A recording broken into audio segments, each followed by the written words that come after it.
¿Y qué son las fuentes materiales? Las fuentes formales tienen que ver con la palabra. Entonces, toda clase de documento, toda clase de escrito, toda clase de inscripción. Dije tres cosas distintas, ¿no? Escritos, documentos, inscripciones. Ahora voy a aclarar un poquitito. Todo eso son fuentes o discursos orales que nos refieren los hechos, ¿no?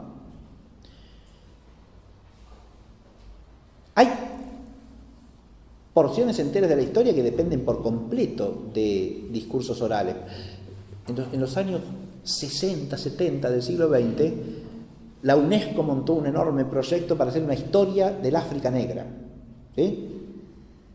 Claro, la historia del África antigua, ¿a qué se refiere? Egipto, toda el África mediterránea, Etiopía, y se acabó. El resto no se sabe absolutamente nada, ¿no? No tiene historia estos pueblos. Sí, claro, ¿cómo no tienen historia? Pero ¿cómo no tenían escritura esos pueblos hasta el siglo XIX entrado? ¿Me entiende? Nunca la tuvieron. Entonces, ¿cómo sabe usted su historia? Y por lo que se cuentan las tribus, ¿qué otra manera tiene? ¿Se entiende? No tenían otro recurso que hacer una especie de estudio etnográfico, ¿no? Recogiendo las tradiciones orales de las distintas tribus. La única manera de llegar a conocer algo de lo que ellos reconocían como pasado suyo. ¿Se advierte? Desde el punto de vista de la fuente formal, esto lo digo para que se advierta que hay también fuentes orales que a veces son las únicas disponibles, ¿no? Y son importantísimas. Bien.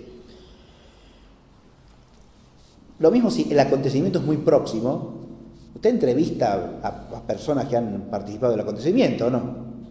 Y claro, y recaba su testimonio. No hace falta que se lo haga por escrito, ¿no? Lo oye hablar y retiene lo que le contó, ¿no?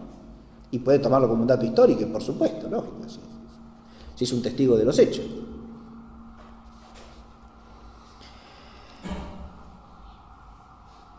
¿Y qué son fuentes materiales? Eso, todo resto material de la historia, o sea, del pasado humano, ¿no? Todo resto material del pasado humano. Eso es fuente material. ¿Por qué meramente material y no formal? Porque es un dato en potencia, en realidad. Porque no se hace dato histórico hasta que usted no lo describe, o sea, hasta que no le hace llegar una palabra que le dé significado. ¿Se entiende? Ya, por ejemplo, si yo lo nombro como lo que es, esto es un resto humano, o esto es un resto de un cuerpo humano, ¿no? ¿Está claro? O esto es un fragmento de una vasija. Al nombrarlo, usted ya le está dando una entidad que de suyo no tiene, ¿no? ¿Está claro lo que digo? Tiene un pedazo de barro ahí, esto es un fragmento de una vasija, perfecto. Ya lo identificó, ¿no? Ya lo elevó a la esfera de la palabra humana, al resto material, le dio forma. ¿Se entiende? Fíjense que eso a veces es hasta una cuestión histórica, ¿no? Usted se encuentra con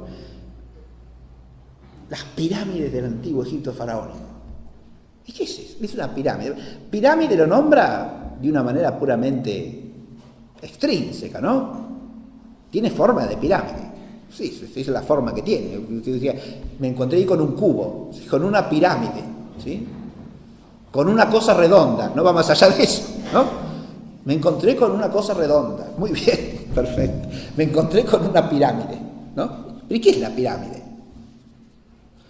Hasta que usted no le puede dar un nombre que precise su significación, el resto material, ¿qué le dice? Y ven que esa gente era capaz de construir eso, perfecto, sí, sí. No mucho más, ¿no? La fuente material usted le puede sacar informaciones a la fuente material también, claro que sí, ¿no? Le puede servir para establecer una cronología, por ejemplo, ¿no? En algunos casos, en otros no. Es decir, hay restos materiales que se pueden datar, ¿no? Ahí vienen los métodos de datación, ¿no? Como el carbono 14, por ejemplo, ¿no? Que es solamente con hallazgos que sean materia orgánica, ¿no? No a las piedras de las pirámides, por ejemplo. En cuanto son piedras, no le van a decir a usted propiamente la edad que tiene, ¿no? Salvo que tengan incrustado algún resto orgánico que usted pueda analizar, pero hay que ver si esa piedra, eso ya no le dice el momento histórico en que se construyó la pirámide, porque la piedra esa ese resto orgánico lo puede tener de miles y miles de años antes de haber sido extraída, cortada y usada para hacer la pirámide. ¿Está claro lo que digo?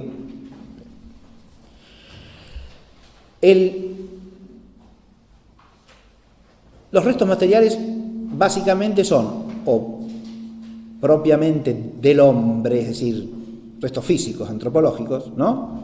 O restos culturales, como se dice, ¿verdad? Es decir, cosas producidas por el hombre.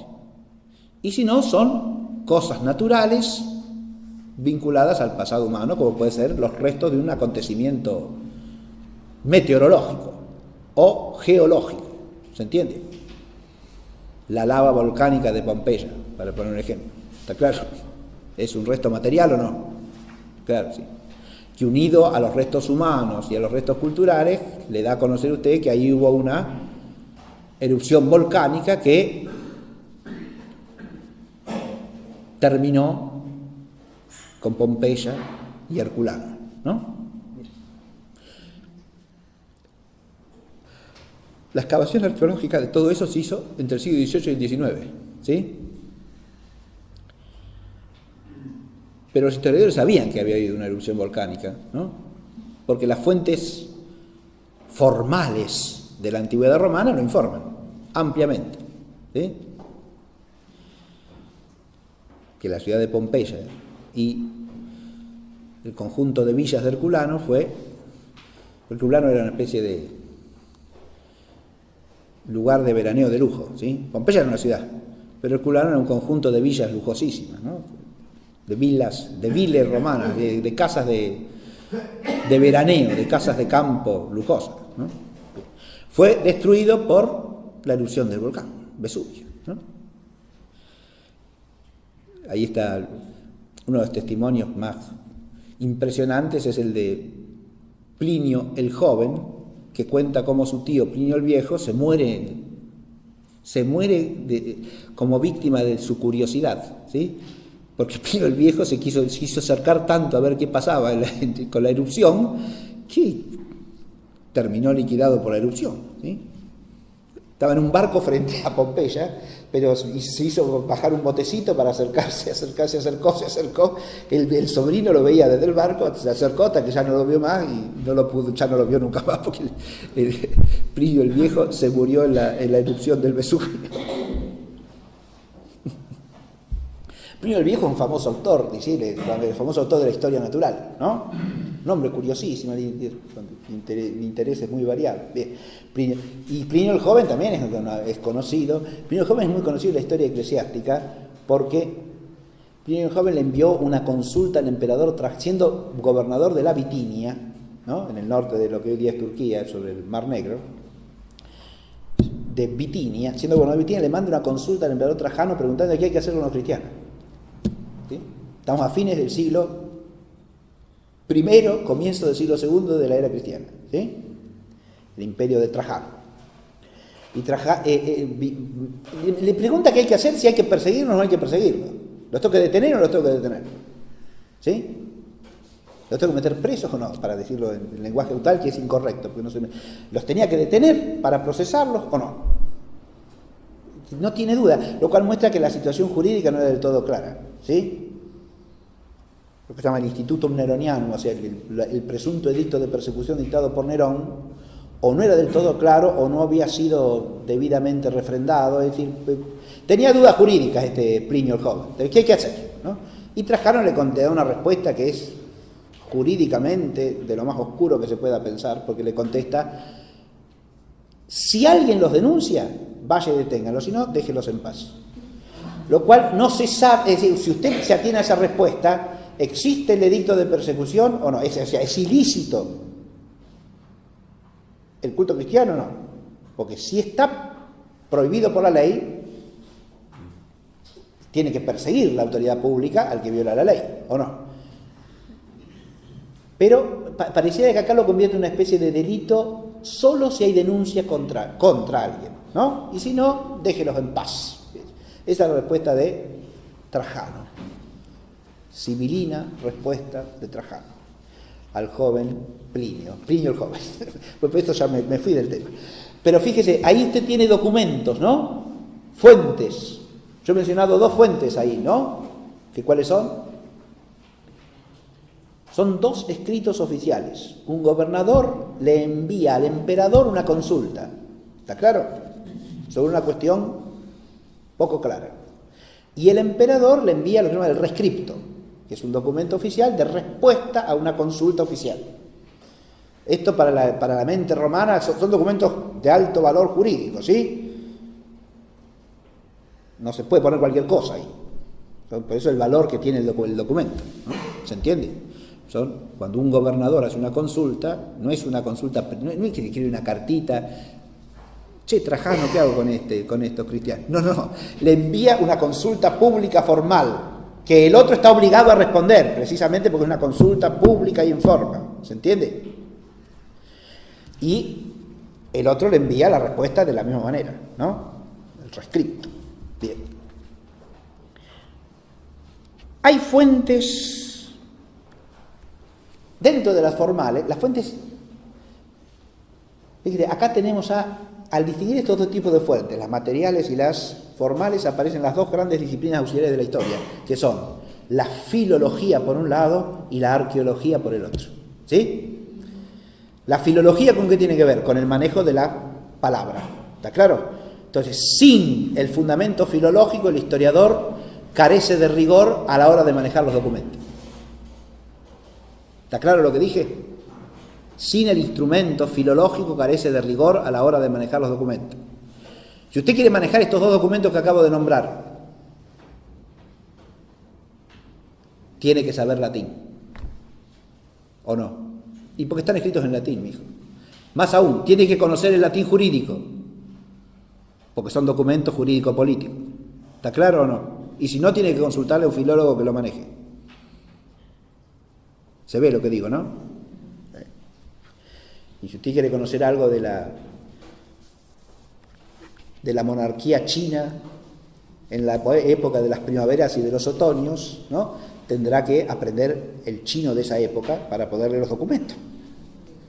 ¿Se entiende? Y si no es historia de primera mano, ¿no? Sino que depende, bueno, de un traductor que estudió esos documentos, los tradujo del chino a lo que sea, ¿sí? Del chino al español, al inglés, al alemán, al francés. Habrá que ver, ahí hay un paso, y yo manejo el documento en esa otra lengua, que hay que ver hasta qué punto es fiel, ¿no? Cualquiera que haya hecho alguna vez el trabajo de cotejar un texto original con su traducción sabe que ese dicho itálico de traduttore traditore es una sentencia de lo más verdadero que puede haber en el mundo, porque aunque no quiera, en algún momento el traductor hace zafarrancho, ¿sí? Por más que se esmere, ¿sí?, llega un momento que su lengua no le da para decir lo que tiene que decir, ¿no?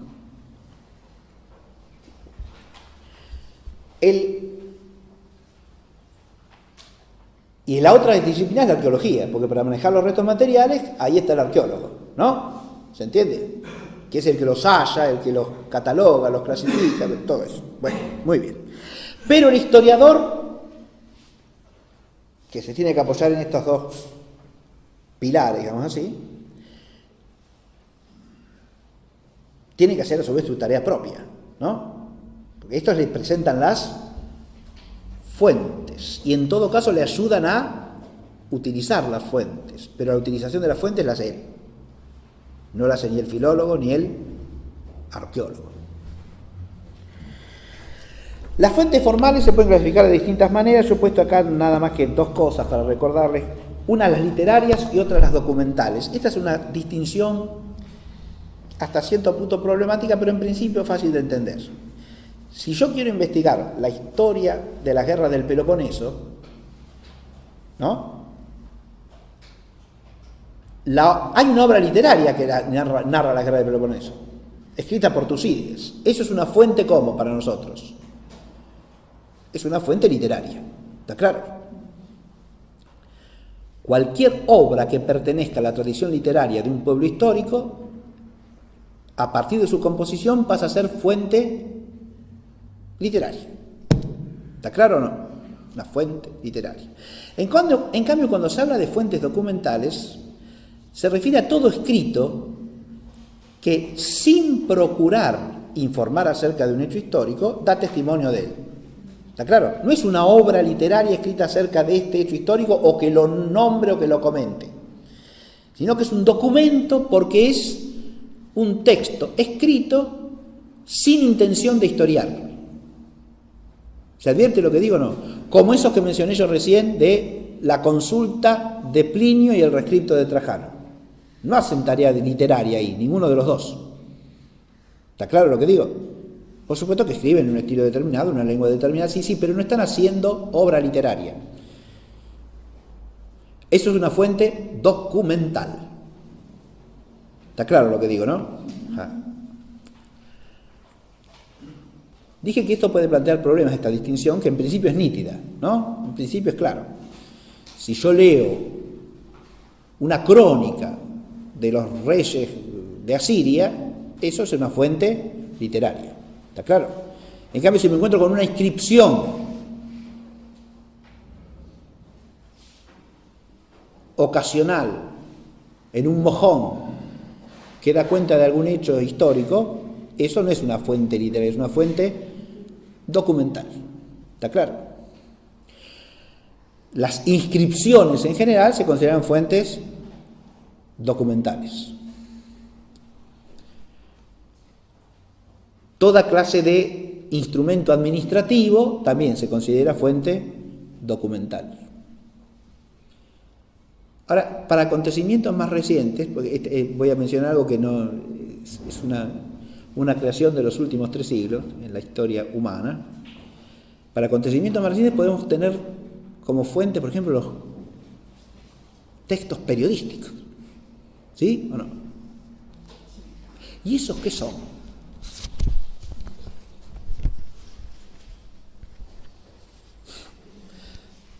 Son fuentes documentales, o más bien fuentes literarias, y más bien, ¿sí? Eso ya es una literatura, es un género literario determinado, ¿sí? Es la literatura periodística, ¿está claro? Una literatura con sus reglas propias que hay que estimar según esas reglas propias que constituyen el género y las especies del género, ¿sí? Desde un ejercicio serio y responsable hasta el libelo más amarillista, ¿está claro? Lo cual cubre un amplio arco, ¿no es cierto? Lo mismo puede pasar con el que hace profesión de ser historiador, ojo, ¿eh? Hay historiadores sumamente rigurosos y hay historiadores que son de espanto, ¿está claro? Fuentes literarias, fuentes documentales, las fuentes documentales son de gran interés, ¿por qué? Y porque ahí no hay alguien que está tratando de narrar los hechos, ¿no? Sino que espontáneamente puede dar testimonio de aspectos de la realidad que en la otra esfera pasan desapercibidos, ¿no? En la literaria. Ahora, la literatura no solo vale en cuanto a literatura historiográfica, porque ahí habría que distinguir, las fuentes literarias son las historiográficas, es decir, obras que hacen historia, ¿no? Y cualquier otro tipo de literatura que puede contener datos históricos. ¿Se advierte eso o no? Bien. Pero también hay que calibrarla según el género, hay que advertir si el dato histórico está transmitido con una intención determinada, por qué, para qué, si es ocasional, etc. Bien. Después hay fuentes primarias y secundarias, directas e indirectas, ¿no? La fuente primaria, esto ya se refiere a fuentes literarias documentales indistintamente, pero la fuente primaria es la que informa directamente del hecho que yo estoy investigando. ¿Se entiende? Primaria o directa. En cambio, es secundaria o indirecta la que, tratando de otra cosa, hace incidentalmente referencia a ese hecho que yo investigo. ¿Se ve, no?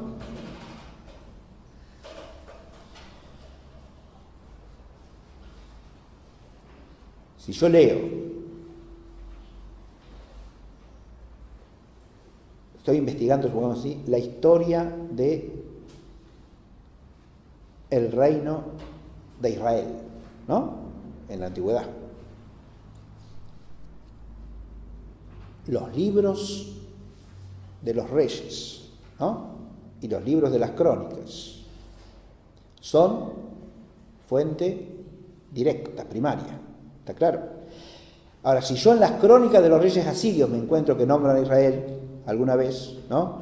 O en las crónicas o en los anales egipcios me encuentro nombrado a Israel, son fuentes secundarias, porque no tratan del pueblo de Israel, pero lo nombran aquí o lo nombran allá, o nombran algún acontecimiento que tiene que ver con el reino de Israel, aunque están haciendo crónica de los reyes egipcios o de los reyes asirios. ¿Está claro esto o no? Bien. Voy a saltear un poquitito lo que sigue, ¿no? Las fuentes formales y su estudio formal, porque no es solamente hallar las fuentes lo que tiene que hacer el historiador. El historiador necesita que esas fuentes hayan sido objeto de un estudio formal, o lo hace él o lo hace otro, pero ¿qué quiere decir un estudio formal de las fuentes? Primero, hay que saber de dónde procede la fuente, quién es el autor, en qué siglo está hecha la copia que yo manejo y cuánto dista del original. ¿Está claro? Todo eso lo hace una disciplina llamada diplomática, cuyas reglas fueron establecidas con rigor en el siglo XVII, ¿sí? Entre el XVII y el XVIII, ¿no? Ya, por dos monjes franceses, benedictinos, llamados Mabillon y Montfaucon, ¿sí? Eso se llama la diplomática. Diplomática porque estudia los diplomas, se llama diploma a cualquier texto escrito sobre un soporte literario. ¿Está claro? Papel, papiro, pergamino, cualquier tipo de carta, es un diploma. Usted toma el diploma, tiene que estudiar el material en que está escrito, la escritura que se usa, qué tipo de escritura, ¿no? Procurar la datación del diploma, la autenticidad del diploma, ¿sí? Esto es un decreto del rey Luis IX de Francia, San Luis. ¿Es un decreto de San Luis o no es un decreto de San Luis? ¿Está claro?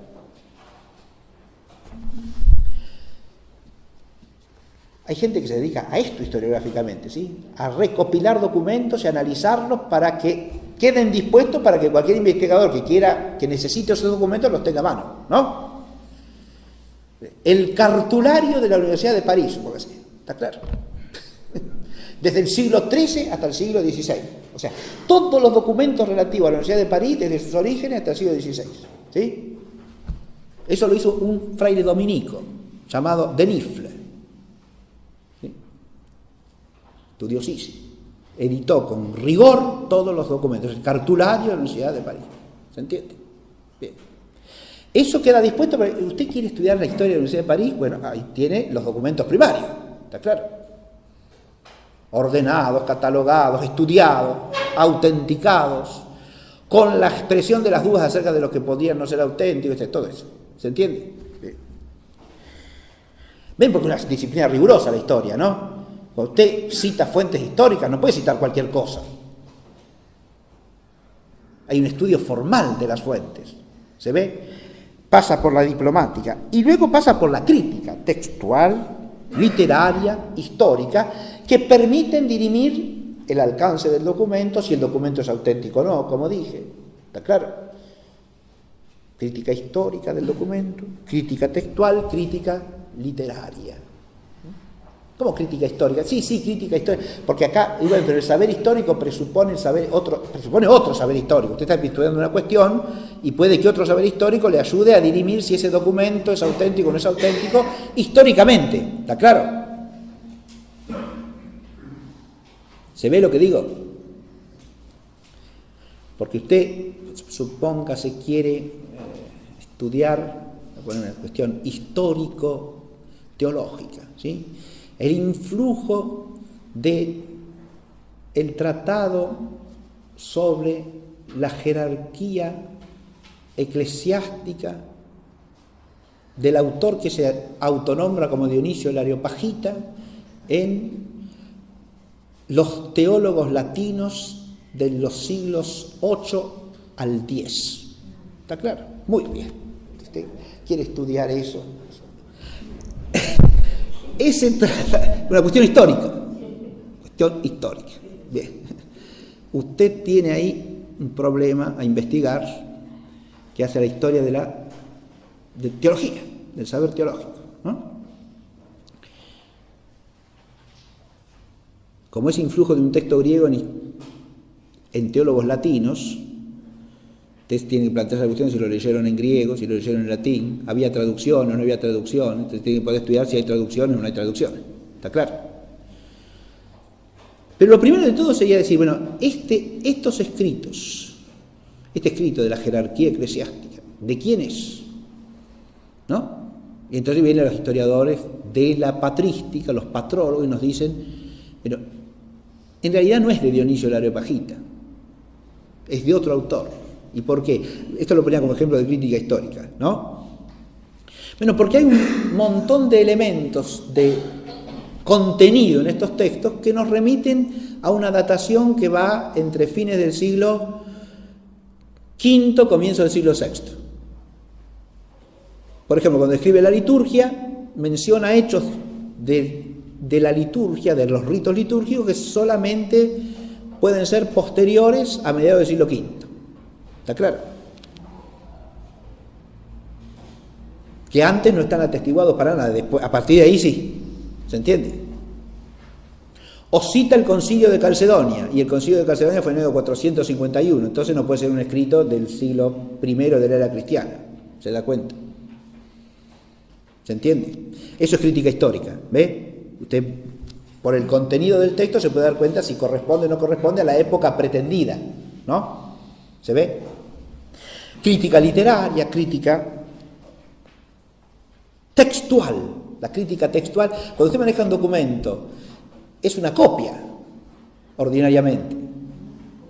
Claro, puede haber interpolaciones, puede haber lagunas, puede haber corrupciones. Ahí viene la crítica textual. Hay que editar el texto con el mayor rigor posible, ¿no? Usted toma, qué sé yo, el texto de la capitular de Carlomagno sobre las escuelas, ¿no? ¿Editado por quién?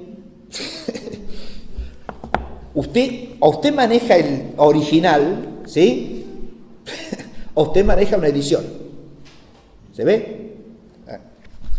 La edición, si es crítica, estará hecha sobre todas las copias existentes, sobre el original, óptimamente, si existe el original. ¿Está claro? ¿Y sobre el original hay que hacer una edición crítica? Sí. Porque el original puede presentar dificultades de lectura. Esta partecita está borrada. ¿Y qué hacemos? ¿Hay alguna copia para saber lo que decía acá? Entonces buscamos copia, ¿sí? Y la copia dice algo, y la cotejo con el original, ¿podría ser esto lo que dice? ¿Y todas estas palabras entraban acá? ¿O no?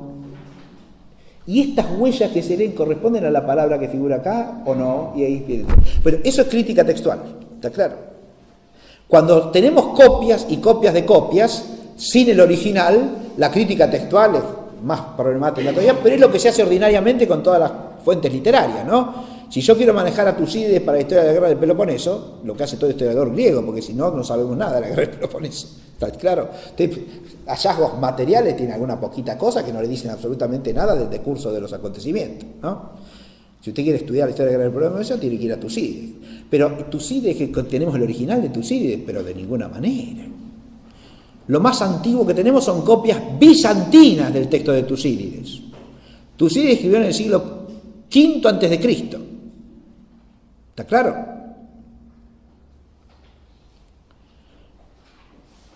Y las copias más antiguas que tenemos son del siglo 8 o 9 de la era cristiana. ¿Sí?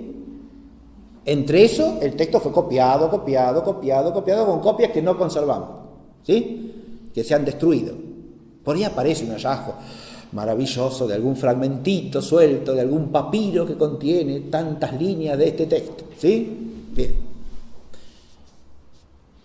Hace poco se halló un papiro homérico antiguo, ¿no es cierto? Pero lo mismo pasa para Homero. El conjunto de las obras de Homero lo tenemos copiado en el siglo IX de la era cristiana. Y a partir de ahí hay diversas copias. El que quiere hacer una edición crítica tiene que hacer cotejar todas las copias y tomar la lectura más rigurosa posible, por reglas de lo que se llama la crítica textual, otra disciplina, otro arte complejísimo. Diplomática, crítica textual, crítica histórica, crítica literaria. Los documentos han de pasar por toda esta criba, ¿se entiende? Y después el historiador los da de usar con la debida cautela, con el debido rigor. Bien. Esto por lo menos sirve para advertir, ya termino, sirve para advertir una cosa. Yo lo dije de entrada muy en abstracto y lo dije en la primera clase. Para que una disciplina sea rigurosa, ¿tiene que seguir determinadamente el método de cualquier otra disciplina? No, señor. ¿Se entiende esto? La matemática tiene su propio rigor, pero el rigor de la matemática no es el rigor de la historia. ¿Estamos? La historia no es rigurosa. ¿Cómo no va a ser? Es una disciplina de un rigor extraordinario, si se la hace seriamente, y de una dificultad enorme porque incluye varios rigores combinados. ¿Se entiende lo que digo? Bien. Bueno, pero voy a saltear un poquitito esto y voy a... las fuentes materiales también hay que discernirlas, criticarlas, describirlas, datarlas, catalogarlas, hacer el análisis material, todo eso. Bien. Cuando hablemos de la arqueología, en clase próxima nos detendremos un poco. Sí quiero decir una cosa sobre los juicios y termino. Porque en la parte judicativa, que es el segundo momento fundamental, el primero es el heurístico, hallar los documentos, las fuentes de las que partir, ¿no?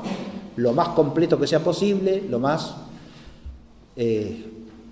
rigurosamente estudiado que sea posible. Bien. De ahí partimos para fijar los hechos.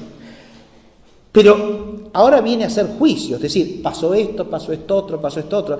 Tiene que narrarnos el historiador, ¿o no? Y para narrar tiene que hacer juicios. Para describir tiene que hacer juicios, ¿no? Y ahí es donde aparecen los problemas más serios del rigor histórico. Porque lo otro, comparado con lo que viene ahora, lo otro es facilito, Comparado con la dificultad de esta otra parte, la parte del momento heurístico es campo orégano, como diría el español. Una cosa fácil de transitar, ¿está claro? Ahora viene el berenjenal, ¿sí? La parte difícil viene ahora. Porque, fíjate, usted es un juicio histórico. Pone los hechos. Yo voy a poner algún ejemplo nada más acá. Los hechos, ¿no? Entonces, bueno, vamos.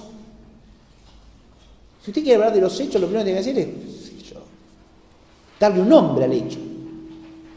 ¿De qué voy a hablar? Voy a hablar del feudalismo. Y si usted va a hablar del feudalismo, ¿de qué tiene que hablar?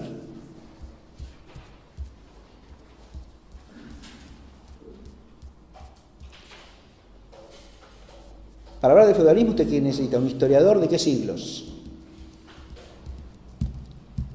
Y de los siglos medievales, diría alguien.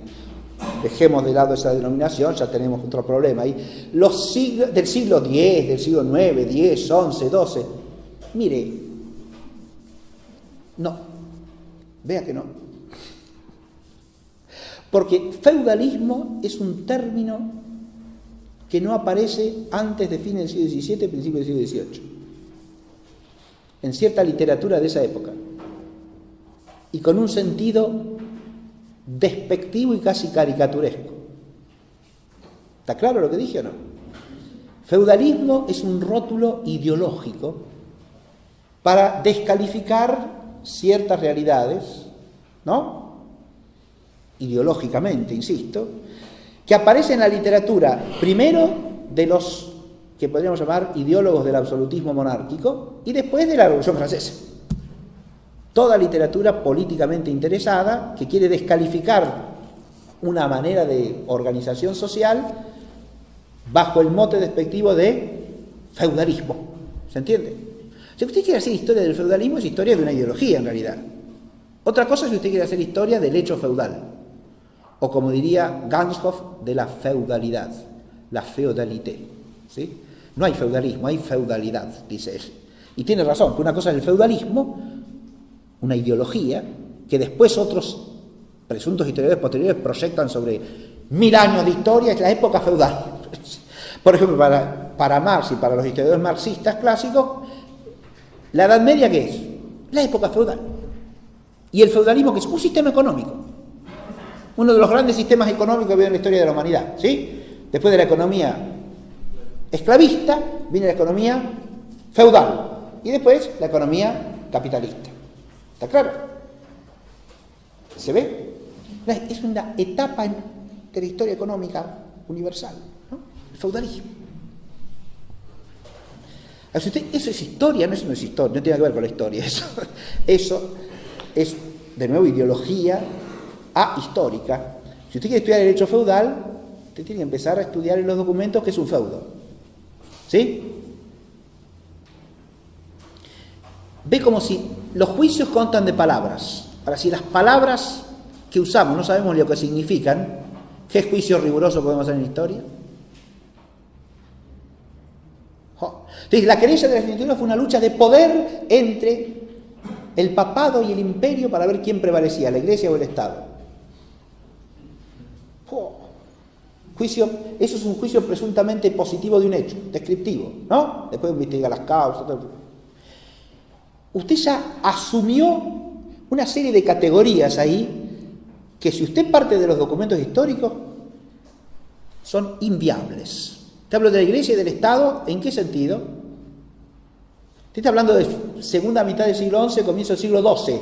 ¿Existe el concepto de Estado moderno o el concepto de Estado posterior a la Revolución Francesa, que es el que manejamos hoy día? Para nada de nada.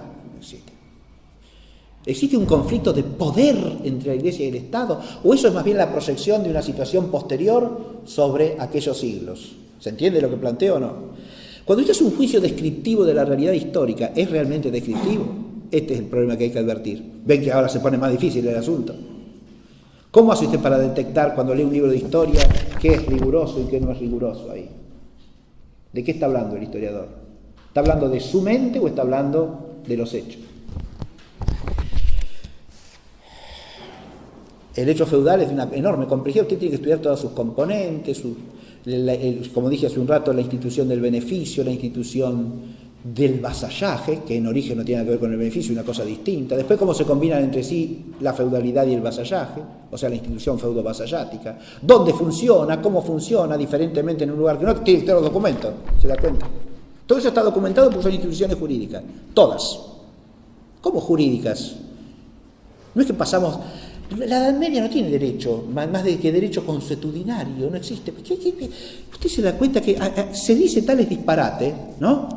Cuando en todos los siglos de lo que se llama Edad Media hay una continuidad profunda y una complejización del antiguo derecho romano como derecho romano cristiano y con instituciones propias, ¿no es cierto? Que están todas documentadas. Usted tiene los textos, los diplomas, los documentos. ¿Está claro? Cuando usted establece una relación feudal o vasallática, es un acto público y hay un notario que atestigua, ¿sí? Así que hay montones de diplomas sobre el hecho feudal y sobre el hecho vasallático y sobre el hecho feudo-vasallático. Pero hay que estudiar eso para empezar a entender de qué se trata. ¿Se ve? Bueno, suficiente.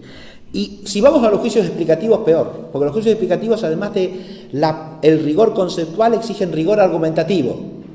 Acá es donde entra para explicar hay que argumentar, ¿sí? Acá el historiador tiene que saber lógica y aplicarla con el rigor adecuado para precaverse de cualquier falacia, ¿sí? No solo formal, sino material.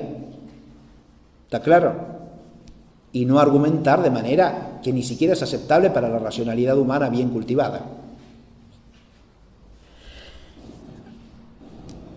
Además de tener un rigor material para establecer relaciones, causas, dimensiones, todo eso que es vincular en una perspectiva de conjunto hechos diversos y las relaciones entre esos hechos. ¿Se ve? Eso es dificilísimo de hacer con rigor. Cuando usted quiere tomar un hecho aislado y ponerlo en relación con otro, las relaciones las tiene que entender con rigor. No puede relacionar cualquier cosa, porque a usted se le ocurre.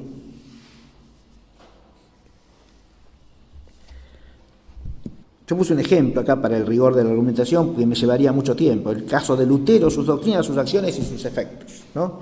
Estamos leyendo los sábados de la tarde ahora, con quienes reunimos habitualmente a leer, una biografía de Martín Lutero escrita por un gran historiador español, historiador de la Iglesia, llamado Ricardo García Villoslada, sacerdote jesuita, que escribió una historia de la Iglesia Católica general, que son 4 tomos, y tiene una biografía de Lutero en 2 volúmenes, que es un trabajo historiográfico realmente impresionante, partiendo de documentación de primera mano y manejada con extraordinario rigor, ¿no? Como hace siempre este historiador cuando estudia un tema particular. Tiene una biografía de San Ignacio también que es un monumento. Pesadísima para leer, porque cada página tiene así de texto y así de notas, y en las notas le trae los textos documentales en cualquier lengua, la que venga, ¿sí? En castellano, en francés, en alemán, en latín, lo que caiga. Bien. Pesadísimo. Además no se esforzó literariamente para nada. En esta de Lutero sí, hace un esfuerzo literario y está muy bien escrita, pero la de San Ignacio es un bodoque, pero magnífica, historiográficamente es espléndida, porque usted tiene ahí toda la documentación fundamental sobre la vida de San Ignacio, toda, bien. Usted quiere relacionar hechos distintos del personaje Lutero, es una cosa complicadísima, ¿sí? Cómo se combinan sus hechos mentales, en la evolución de su pensamiento teológico, pseudo-teológico, cómo se va apartando cada vez de la fe y por qué, ¿sí?